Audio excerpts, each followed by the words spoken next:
நிகழும் ஸ்ரீ மங்களகரமான குரோதி ஆண்டு ஏப்ரல் மாதம் 14ஆம் தேதி ஞாயிற்றுக்கிழமை அன்று சஷ்டி திதியில் திருவாதிரை நட்சத்திரத்தில் அதிகண்டம் நாமயோகத்தில் தைதுளோம் கரணத்தினில் மிதுன ராசியில் சித்தயோகம் கூடிய நன்னாளில் இந்த மகத்தான சித்திரை தமிழ் வருட புத்தாண்டு பிறக்கிறது.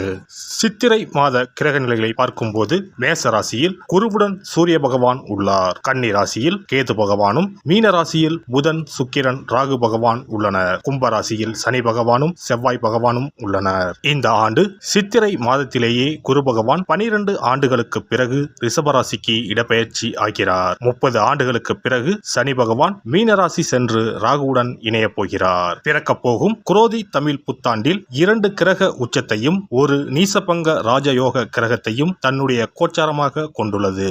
சூரியன் குரு இணைவு மிகுந்த நன்மை தரும். ஆனால் ராகு, உச்ச சுக்கிரன், புதன் சேர்க்கை கொஞ்சம் திகிலாக உள்ளது.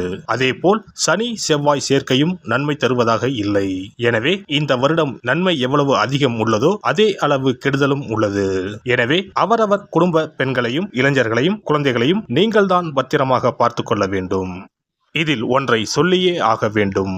நினைப்பதை நல்ல செயலாக நினையுங்கள். ஏனெனில் கொஞ்சம் கோக்குமாக்கு யோசனை எட்டி பார்க்கும். வேறென்ன, ஒரு துணையை செட்டப் பண்ணலாமா என்று ரொம்ப நாளாக மனதில் ஓடிக்கொண்டே இருக்கும். இந்த மாதிரி விளங்காத யோசனைகள் எல்லாம் வேண்டாம். செல்வம் செல்வாக்கு பெருக, நல்ல நட்பு கிடைக்க, முயற்சிகளில் முன்னேற்றம், வாழ்வின் அபிவிருத்தி என இவை சார்ந்து சிந்தனை செய்யுங்கள். இந்த வருடம் அத்தனையும் நடக்கும். நல்லன எல்லாம் கைகூடி வரும்.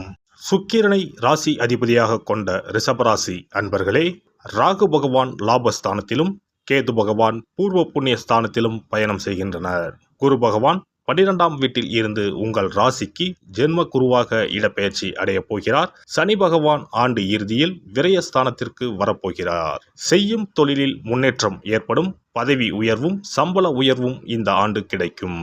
தண்ணீரில் கண்டம் இருப்பதால் ஆறுகள், அருவிகளில் குளிக்கும் போது கவனமாக இருப்பது நல்லது. இந்த ஆண்டு பல ஆலயங்களில் தரிசனம் செய்வீர்கள். ஆன்மீக பயணங்களால் உங்கள் வாழ்க்கையில் அற்புத மாற்றங்கள் ஏற்படும். குரு பகவான் மே 1ஆம் தேதி முதல் உங்கள் ஜென்ம ராசியில் பயணம் செய்கிறார். ஜென்ம குரு என்பதால் பண விஷயத்தில் கவனம் தேவை. எவருக்கும் வாக்குறுதி கொடுப்பதோ, பணம் நகையை யாருக்கும் இரவல் தருவதோ வேண்டாம். உடல் ஆரோக்கியத்தில் கவனம் தேவை. அசைவ கார உணவுகளை குறையுங்கள். வீண் செலவுகளையும் தவிர்க்கவும். குருவின் பார்வை உங்கள் ராசிக்கு 5, 7, 9இல் விழுகிறது. குரு உங்கள் ராசிக்கு 5ஆம் வீட்டை பார்ப்பதால் திருமணமாகி நீண்ட நாட்களாக குழந்தை இல்லாதவர்களுக்கு குழந்தை பாக்கியம் கிடைக்கும். பிள்ளைகளின் பிடிவாதம் குறையும். மகளுக்கோ மகனுக்கோ நல்ல வேலை கிடைக்கும். பிள்ளைகளுக்கு சுபகாரியம் நடைபெறும். அடிக்கடி கர்ப்பச்சிதைவு ஏற்பட்ட நிலை மாறும். குழந்தைக்காக காத்திருப்பவர்களுக்கு குழந்தை பிறக்கும். பிள்ளைகளின் உயர்கல்வி நல்ல விதமாக அமையும். களத்திர ஸ்தானத்தின் மீது குரு பார்வை விழுவதால் திருமணம் கைகூடி வரும். தம்பதிக்கு இடையே நெருக்கம் அதிகரிக்கும். வீட்டில் தடைப்பட்ட திருமணம் கைகூடி வரும். அயல்நாட்டில் இருக்கும் உறவினர்கள், நண்பர்களின் உதவிகள் கிடைக்கும். அதிகார பதவியில் இருப்பவர் அறிமுகமாவார். பேசும் வார்த்தைகளில் கவனம் தேவை. உங்களின் 9ஆம் வீட்டை குரு பார்ப்பதால் வருமானம் அதிகரிக்கும். கடனில் ஒரு பகுதியை அடைப்பீர்கள். தந்தை வழி சொத்துக்கள் வந்து சேரும். பயணங்கள் சாதகமாக அமையும். பதவிகள், பட்டங்கள் கிடைக்கலாம். பெண்களுக்கு ஆடை ஆபரணம் சேரும். இளைய சகோதர வகையில் நல்லது நடக்கும். சகோதரிக்கு திருமணம் கைகூடி வரும். முக்கிய பொறுப்புகள் தேடி வரும். மனைவி வழி உறவுகளுடன் ஏற்பட்ட மனஸ்தாபங்கள் நீங்கும். கேது பகவான் 5ஆம் வீட்டில் பயணம் செய்வதால் சிலர் பழைய வாகனத்தை விற்று புதிய வாகனத்தை வாங்குவீர்கள். ஏற்றுமதி இறக்குமதி வியாபாரம் நன்றாக நடைபெறும். பெற்றோர்களுக்கு உடல்நலக் குறைவு ஏற்படும்.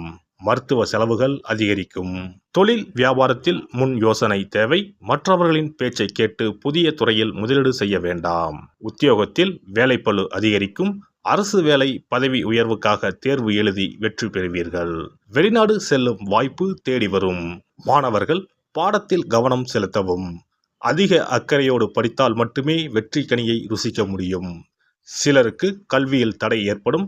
குரோதி புத்தாண்டில் ரிஷபராசிக்காரர்கள் திருச்செந்தூர் முருகனை தரிசனம் செய்வது நல்லது.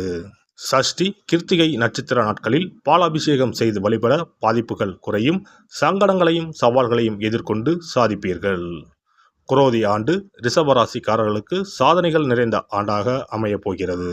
சிறப்பு பரிகாரம். செவ்வாய் தோஷம் நீங்க செய்ய வேண்டிய பரிகாரங்கள் என்னென்ன, வழிபட வேண்டிய தெய்வம் யார் என்பதனை பற்றி காண்போம். நவ கிரகங்களில் சூரியனுக்கு அடுத்தபடியாக செயல் ஆற்றல் உள்ள கிரகம் செவ்வாய். ஆளுமை திறன், ஆற்றல், வீரம், அதிகாரம் செய்தல், வளைந்து கொடுக்காத தன்மை, தர்மம், நீதி, நேர்மை, நியாயம் போன்ற அம்சங்கள் கொண்ட கிரகம் செவ்வாய். செவ்வாய் பலமாக இருந்து நல்ல ஆதிபத்தியம் பெற்று அவரது தசை நடக்குமானால் சகோதர சகோதரிகள் மூலம் பெரும் அனுகூலம் ஏற்படும். பெரிய பதவிகளில் உள்ளவர்கள், தொழில் அதிபர்களின் தொடர்பு கிடைத்து அதன் மூலம் முன்னேற்றம் உண்டாகும். பலமற்ற ஆதிபத்தியம் பெற்று தசை நடக்குமானால் கீழே விழுவதும் அடிபடவும் நேரிடும். வாகன விபத்துக்களை சந்திக்க நேரிடும். இரத்த காயங்கள், வெட்டுக்காயங்கள், இரத்த சம்பந்தமான நோய், சித்தப்பிரமை, தலையில் அடிபடுதல் போன்றவற்றை ஏற்படுத்துவார் செவ்வாய் பகவான். வீண் வழக்குகள், சண்டை சச்சரவுகள், மறைமுக நேர்முக எதிரிகள், பொருள் களவு போகுதல், செய்தொழில் வியாபாரத்தில் திடீரென்று பெருத்த நஷ்டம், அரசாங்க கெடுபிடி, பதவி இறக்கம், மறைந்து வாழும் சூழ்நிலை என்று பலவகை இன்னல்களை உருவாக்குவார். செவ்வாய் முதலான தோஷங்கள் அனைத்தும் நீங்க அவரின் அருளை முழுவதும் பெற செவ்வாய்க்குரிய அதிதேவதையான முருகனை வழிபடுவதும், கோதுமை ரொட்டி, வெள்ளை எள் கலந்த இனிப்பு பலகாரங்கள், துவரை போன்றவற்றை ஏழைகளுக்கு தானம் கொடுப்பதும் நல்லது. செவ்வாய் கிழமைகளில் விரதம் இருந்து செவ்வாய் பகவானுக்கு விளக்கேற்றுவது, சஷ்டி விரதம், கிருத்திகை விரதம் மேற்கொள்வது, தினமும் கந்த சஷ்டி கவசம் படிப்பது நல்லது. மேலும் செவ்வாய்க்குரிய கல்லான பவளக்கல்லை மோதிரத்தில் பதித்து அணிவது, சிவப்பு நிற ஆடையை அணிந்து கொள்வது, செப்பு பாத்திரங்களை உபயோகிப்பது போன்றவற்றால் செவ்வாயால் உண்டாகக்கூடிய தோஷங்கள் குறையும். செவ்வாய் பகவானுக்கு செய்யும் பரிகாரங்கள் அனைத்தும் முருகனுக்கு உகந்தது என்பதால் முருகனின் திருவருளும் கிட்டும். திருமண வாழ்க்கையில் செவ்வாய் பகவானுக்கு முக்கிய பங்கு உண்டு. திருமணத்துக்கு வரன் பார்க்கும்போது பிள்ளைக்கோ அல்லது பெண்ணுக்கோ செவ்வாய் தோஷம் இருக்கிறதா என்றுதான் முதலில் கேட்பார்கள். அந்த அளவுக்கு செவ்வாய் தோஷம் மிகவும் முக்கியமானதாக பார்க்கப்படுகிறது. ஒருவரின் ஜனன ஜாதகத்தில் லக்னம், சந்திரன், சுக்கிரன் ஆகியோருக்கும் செவ்வாய் இருக்கும் இடத்துக்கும் உள்ள தொடர்பை கொண்டுதான் செவ்வாய் தோஷம் ஒருவரின் ஜாதகத்தில் எந்த அளவுக்கு வலிமையாக இருக்கிறது என்பதை கணிக்க முடியும். செவ்வாய் தோஷம் இருக்கிறது என்றால் நம்பிக்கையோடு மிக எளிய பரிகாரங்களை செய்வதன் மூலம் தோஷ நிவர்த்தி பெறலாம். செவ்வாய் தோஷம் என்பது திருமண தடையை ஏற்படுத்துவது மட்டுமல்லாமல் மேலும் பல இடையூறுகளையும் ஏற்படுத்தும். எனவே செவ்வாய் பகவானை செவ்வாய் தோறும் செவ்வாய் ஹோரையில் வழிபடுவதும், செவ்வாய்க்குரிய கடவுளான முருகப்பெருமானை 9 நெய் தீபம் ஏற்றி வழிபடுவதும் செவ்வாய் தோஷத்தினால் ஏற்படக்கூடிய அசுப பலன்களின் தாக்கத்தை பெரிதும் குறைக்கும் என்பது ஐதீகம். செவ்வாய் தோஷம் ஒருவருக்கு இருந்து ஒருவருக்கு இல்லை என்றால் திருமணம் செய்யக்கூடாது என்பது சாஸ்திரம். இருவருக்கும் இந்த தோஷம் இருந்தால் திருமணம் செய்து வைக்கலாம் என்று சிலர் சொல்வார்கள். ஆனால் பொதுவாக தோஷம் ஒருவருக்கு இருந்தாலும் சரி அல்லது இருவருக்குமே இருந்தாலும் சரி, தக்க ஜோதிடர்களை ஆலோசித்து முறைப்படி பரிகாரங்கள் செய்வதுதான் சரி.